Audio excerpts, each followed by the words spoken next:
Uncle Milton.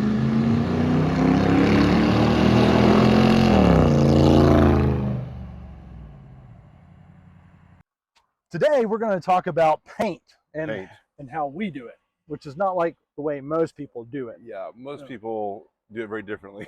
Very, very Hey, we're not differently. throwing stones, but No, we got our it's own cool. thing. Yeah, It's we're cool. not. We can always appreciate a Sure. nice slick paint job that you could swim in. That's awesome. Yeah, yeah. Who doesn't love that? But if you want to tell a story, this is what you want to do.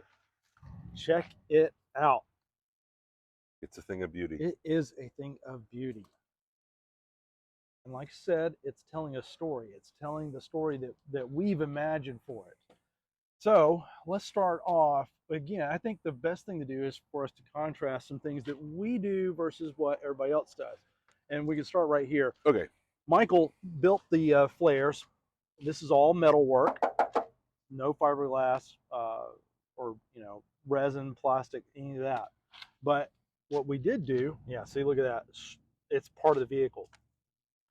What we did do is where all the welds were, the spot welds, it's filled in for the most part, but we did come back and then slick that down with some body filler there. Yeah, we glazed over the seam here. We glazed over this seam here. This is actually conduit. This is conduit that we hand bent, and we mimicked the original fender opening. Yeah. Matter of fact, I literally set the conduit in there, and it perfectly followed the inside. So we just closed it in just a little bit because we're bringing it out, closing it in. And so let's talk about, and this is a fairly radical piece of body work to do. Okay, a lot of times people are afraid to attempt radical body work because they know it'll never be right. They know they can't do it, and that's fact. I mean, unless you've got 20 years of experience, you're not going to do some kind of radical body work and it just be beautiful. Now, that being said, don't let that stop you. And that's kind of what I decided at some point. I'm like, you know what? I'm just gonna get the shape the way I want it. Yeah. And I'm gonna learn a lot in the process. And if it's not perfect, that's okay. Because, and again, might be a little different than most people. We like the old race car thing. So if it's an old race car, and being around old race cars, you know that they're kind of thrown together. It's just kind of a, function over form situation. And no one's really getting too deep in the weeds about whether there's ripples in it or something like that. So in the past, that would have been like, for me, there's no way I can try to do that because it's not going to be right. But what you do is you just jump in with both feet and you just start trying things. That's the best thing I can tell you about that. And then not worry about how slick it is because you don't want it to be slick, right? And the reason you don't want it to be slick is because that requires something of you that is beyond what most people have in their repertoire, and that includes me. Yeah, and that's if you're wanting to do it yourself. You can pay somebody to do it, and right. that's cool. But absolutely, but we would rather do it ourselves because we know the vision that we have, and we like this vision for several reasons. One, it does not cost cubic dollars to do this. No, it's a great solution, and you get great results. Okay. The other thing, we don't like it to be a real fussy thing. Yeah. We really like to just roll up at the show. And I mean, yeah, like you can take a stick and just go, it's right here.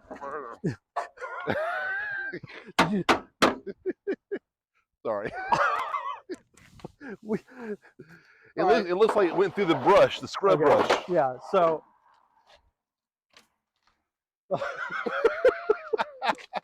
All right. No, look. So look, whenever we roll up to shows, most of the time what you see people out there doing is they're they have this sign that says, "Don't get your belt buckle on it." Yeah, look but don't touch, and things like that. And God forbid a kid would come up to it and touch it. Yeah. A little sticky handprint. Yeah. All right. Well, we don't like things like that. What we like to do is roll up at the show, we hop out, and we enjoy the show. Yeah. Forget the chamois and the polishing, and I mean, look, again, that has its place. But as we talked about before, what story does that tell? It tells a story that this thing had a neat design and someone really made it shiny and pretty. But shiny and pretty things, they don't do very well as far as as far as functionality. And so so totally echo what Lee said. We just don't like fussy things. Exactly. But once again, this idea that it also constricts you on what you can do. Yeah. We would not have attempted this if we thought we had to get it super slick. No. And my first effort in this was an old '79 Dodge van. and I turned it into a Star Wars van. Matter of fact, if you Google Star Wars van, you'll see a picture of that van, which is kind of cool. Yeah. But I Frenched in a set of Cadillac taillights in the back of that thing, and I also deleted the door handles. And I had this old junky $90 flux core welder. And I'm like, you know what? There's no rules on an old van, so let's just see what we can do. And that was the best thing I could have possibly done, because from there I sprung into this and this and this and the next thing, and then you can just learn lots of things, and don't be constricted by having to be perfect. Yeah, right. And again, back to the whole idea of not being perfect. So this right here, as you'll see in the cutaway here, there is a big rust spot right here. Yeah. And what we did is we didn't fill it in. We could have just went ahead and slicked that over, but we didn't want to do that because wow, it was just, look what it does now. One of the best places over here. Let me show you. And it's funny because the imperfections will be some of your favorite places on the vehicle. This right here is one of my favorite places on the truck. I mean, look at that. The rust started collecting behind this top and kind of spread out. Yeah. And look, there it is. And you cannot reproduce that. That tells a story. It tells a story of all kinds of seasons of sitting underneath a tree and all kinds of experiences and things that you just can't replicate. And so this idea of let's leverage the imperfections, let's love and embrace the imperfections instead of trying to hide them and run away from them. Yeah. All right. There's a technique to the madness. Yes, absolutely. So let's talk about that technique. Yeah. Originally, this Bronco was red, and over the years, somebody spray painted it silver, or they actually, no, they spent some money. They spent some money, and no, it was a base clear job, and it Yeah. was probably done in the early 90s, and it was two-tone gray. Why in the world would you take a red and white deluxe Ranger and spray it gray and dark gray? I don't. That just blows my mind. But yeah, somebody did it. His own. Somebody did it. All right, so somebody did that. Anyway, it was originally red. So what we did is we went and we shot the red on Yeah. this one, right? Yeah, we took a piece of the truck that we had cut off, took it to, I guess it was Home Depot, but there's several different places that'll mix enamel. And we said, shoot this with your little ray gun and tell us what color it is and mix us up some enamel.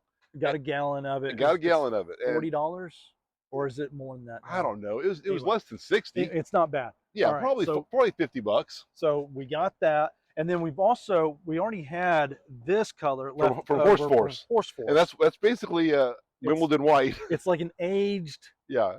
Wimbledon white. Which we love Wimbledon white anyway. It's just got this really nice. It's got a richness to it. Yes, that's a great word. Yeah. It's got a great richness to it, and it's better than white. And then when you put something white on it, it really pops. Yeah. And so yeah, we love that, and that's also a stock Ford color as well. So we put those two together. Yeah. So as far as the prep work goes, all we did is we just sanded off the body work with 220. I think it was 220 on a DA. Yeah.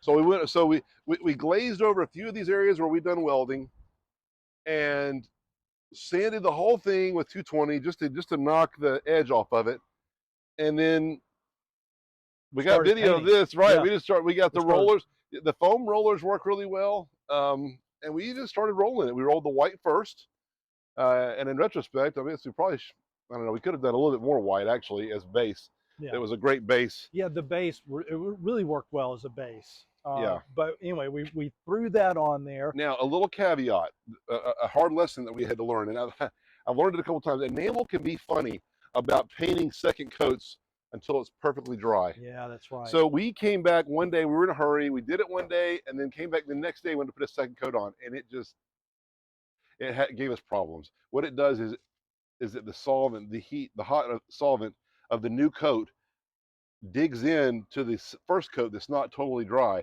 and it starts to just turn it to mush a little bit. So if you are going to do this and you're going to do multiple coats, be sure to at least give it a whole day, preferably 2, before you do a second coat, or you're going to have a possibility of problems.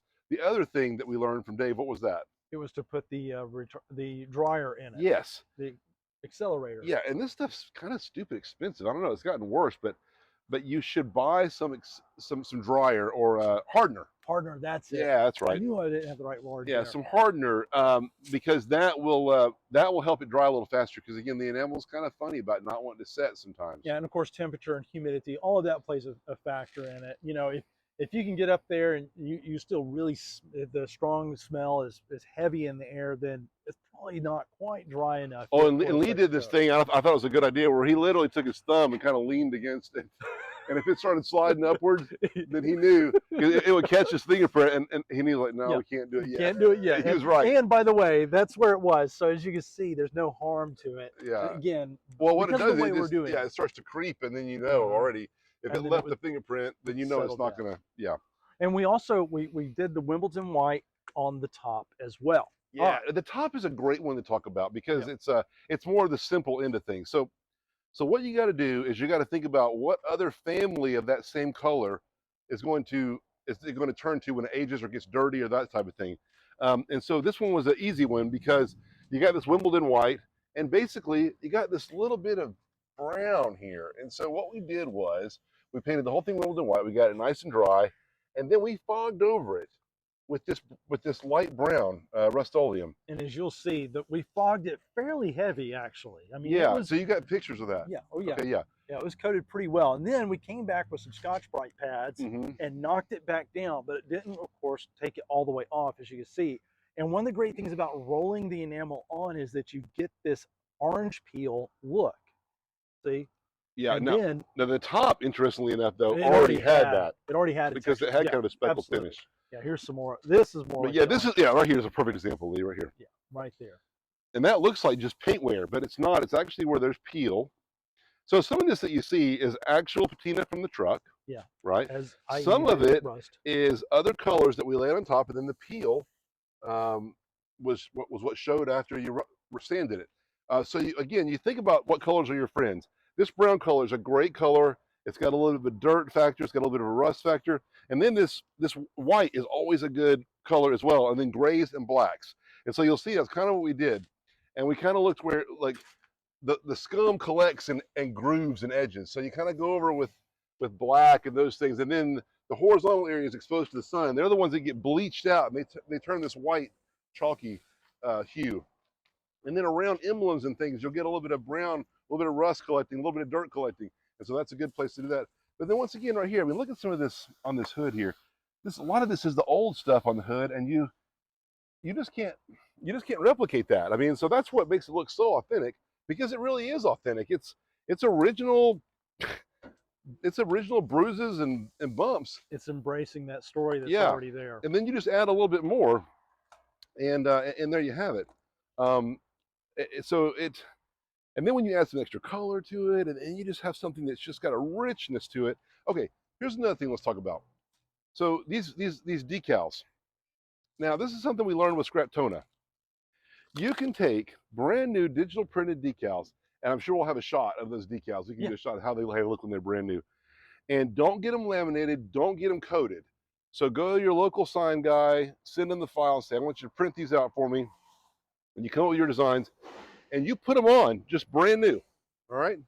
And after you do that, and don't use the Scotch-Brite, because we've actually tried that, and it's not nearly as good. It's a little too deep of a scratch in it. Use some fine steel wool.